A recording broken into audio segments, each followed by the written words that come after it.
It's Scott from High Point, North Carolina, where we're visiting High Point University today. The president of High Point University is a man who's a great friend to all of the five friends, Dr. McKain.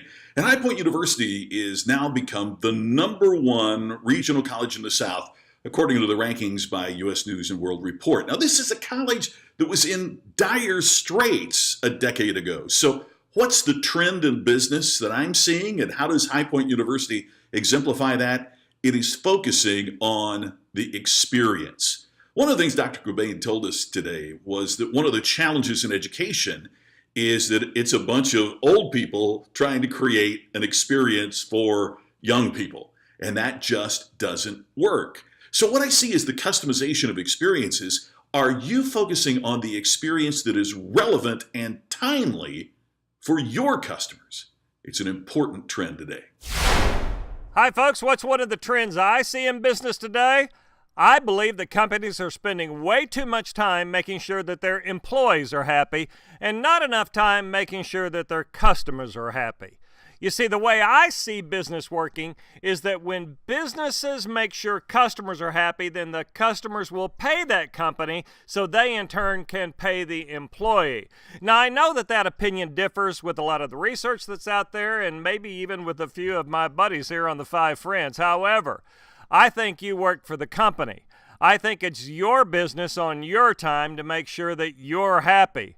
I don't think it's the company's obligation to make sure you're happy and that you feel good about your working situation. You're hired to do a job, so do your damn job. And companies, make sure that your employees do the job of keeping your customers happy because they're the ones who have the money. Hey, it's Joe Calloway. What are some trends I see in business? One is a continuing trend, but I see more and more and more of a focus on culture. Look, here's the way it works. Your customers are not going to have a better experience than your employees are having. So if your employees are not happy, you're not going to have happy customers. That's just duh. That's a duh factor. Number two, the smartphone. The trend is that it's all going to be happening on this before we know it. More and more and more, we're doing business over the internet and particularly over our smartphones, which interestingly enough means that the experience becomes even more and more important. Finally, and this is huge, disruption. And the biggest disruptor of all is simplification.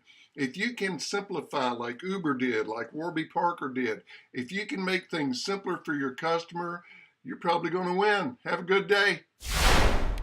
Hey, it's Randy Pennington, and here's one trend that I'm seeing today that isn't necessarily a good one. You see, too many companies and people are operating in fear of change and the disruption that it brings. I get it. Uncertainty is everywhere. Change is changing faster than it's ever changed before. No one wants to see their company Uberized or their job turned over to a robot. Dealing with unplanned disruption is part of life. But the best companies and performers think of change as a strategic advantage, not something from which they need to hide. You want things to be better, right? Well, if you want them to be better, they have to be different. And if you want them to be different, they have to change. I'll see you next time. There is a lot of buzz around big data and the promise that it holds for everything from getting to know your prospects and customers better than you ever imagined, to improving sales, redesigning products, creating new revenue streams, and more. The challenge is how to extract insights from big data and apply the lessons. Smaller businesses, lacking resources and the scale of large corporations, sometimes feel left behind. They shouldn't. Data, large and small, is everywhere.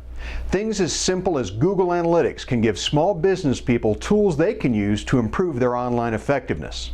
And you can use other existing data, from information collected by your customer service reps, technicians, and accounting department, to outside sources like association and industry reports. Study the data you already have and determine how you can use it to get better. Before you worry too much about more data or bigger data, focus on better utilization of the data you already have.